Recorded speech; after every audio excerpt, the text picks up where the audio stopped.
अगर मैं आपसे ये बताऊं कि उर्दू का पहला अखबार जामे जहानुमा था और उसे शुरू करने वाले कोई मुस्लिम नहीं बल्कि एक हिंदू धर्म के मानने वाले थे, और यदि मैं आपसे ये बताने लगूं कि बाबा गोरखनाथ की धरती से उर्दू के एक बहुत बड़े खिदमतगार शायर का जन्म हुआ था, और मैं आपसे ये बताऊं कि आपको प्रेमचंद जैसे नाम, जिन्हें कहानी सम्राट भी कहा जाता है, उन्होंने अपनी लेखनी की शुरुआत उर्दू से की थी और एक ऐसा कहानी संग्रह लिखा था जिसे लिखने के बाद अंग्रेजों ने उन्हें जेल तक में डाल दिया था। हुए ना आप थोड़े से हैरान?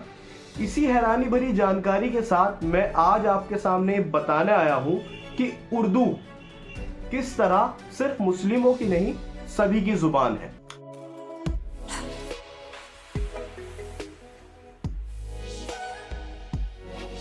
नमस्कार, अस्सलाम वालेकुम। मेरा नाम है असद और खुली बात के नए एपिसोड में मैं आज आपका स्वागत करता हूं।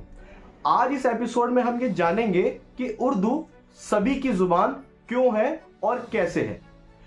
सबसे पहले बात करते हैं उर्दू के पहले अखबार के बारे में। उर्दू का पहला अखबार जामे जहानुमा था, जिसकी शुरुआत 1822 में हुई थी, 1857 के गदर से पहले, और इसकी शुरुआत करने वाले शख्स का नाम था हरिहर दत्ता। हरिहर दत्ता जी ने इस अखबार की शुरुआत की थी। अब हम आते हैं कि उर्दू के बड़े बड़े शायर कौन से हुए। नहीं, अल्लामा इकबाल, मिर्जा गालिब, मीर तकी मीर, फैज अहमद फैज या फिर और नाम नहीं। मैं आज जो आपको नाम उर्दू के शायरों का बताऊंगा, आपको उसको पढ़कर या सुनकर हैरानी जरूर होगी। उर्दू के जो फेमस शायर हुए हैं, मैं आज आपसे उनके नाम शेयर करता हूं। उनमें नाम है हरगोपाल तुफ्ता जी, दयाशंकर नसीम जी, फिराक गोरखपुरी जी, नरेश कुमार शाद जी, भूपेंद्र कौशिक जी। जी हाँ, ये सभी उर्दू के शायर हैं। और उर्दू लिटरेचर या उर्दू अदब में जितना रोल और शायरों का रहा है, उतना ही रोल इन बड़े बड़े शायरों का रहा है, और ये धर्म से हिंदू हैं। दूसरी बात, आपने एक गजल सुनी होगी, जिसका एक शेर आपने सुना होगा, मैं आपको सुनाता हूँ, याद आ जाए। वो पैगंबर मोहम्मद की शान में लिखा गया है। राइटर का नाम मैं आपसे बाद में बताऊंगा, पहले शेर सुनिए। इश्क हो जाए किसी से तो कोई चारा तो नहीं, सिर्फ मुस्लिम का मोहम्मद पे इजारा तो नहीं। ये शेर लिखने वाले थे कुंवर महेंद्र सिंह बेदी साहब, जो धर्म से सिख थे, लेकिन पैगंबर मोहम्मद की शान में लिखते हुए उन्हें जरा सी भी गुरेज, जरा से भी कोई हिचक नहीं हुई। ठीक इस तरह जैसे मौलाना हसरत मोहानी श्री कृष्ण जी की शान में लिखा करते थे, ठीक इसी तरह जैसे रसखान मुस्लिम होते हुए हिंदी में दोहे लिखा करते थे। रसखान के दोहे आप सभी ने पढ़े होंगे। और भी हैरानी की बात जो आप सुनकर जरूर हैरानी होगी, क्योंकि मुझे बहुत हैरानी हुई थी, कि आज के वक्त में जो उर्दू के सबसे बड़े उर्दू की जो खिदमत हमारे देश में कर रहे हैं, उनमें दो एक ऐसे नाम हैं जो खुद हिंदू धर्म से आते हैं। पहले हैं गोपीचंद नारंग जी, जिनका कुछ दिनों पहले इंतकाल हो गया। दूसरे हैं संपूर्ण कालरा जी। संपूर्ण कालरा जी को जानते हैं आप? अभी जान जाएंगे। उनका नाम संपूर्ण कालरा है, लेकिन उन्हें सब गुलजार के नाम से जानते हैं। जी हाँ, गुलजार जी धर्म से हिंदू हैं, लेकिन उर्दू से उन्हें जितनी मोहब्बत है शायद ही किसी मुसलमान को या किसी और लेखक को फिलहाल में हो। उन्होंने उर्दू के एक बहुत बड़े शायर मिर्जा गालिब पर एक शो बनाया है, टीवी शो, जिसका नाम मिर्जा गालिब है। आप उसे YouTube पर सर्च करके जरूर देखिएगा।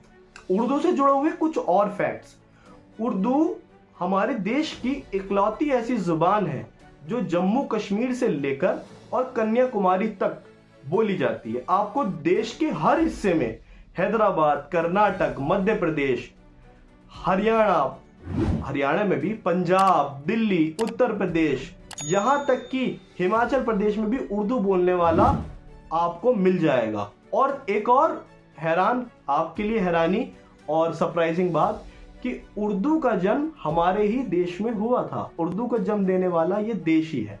तो दोस्तों, आपको कैसा लगा ये जानकर कि उर्दू की खिदमत करने वाले मुंशी प्रेमचंद भी हो सकते हैं? खिदमत उर्दू का ही लफ्ज है, खिदमत यानी सेवा।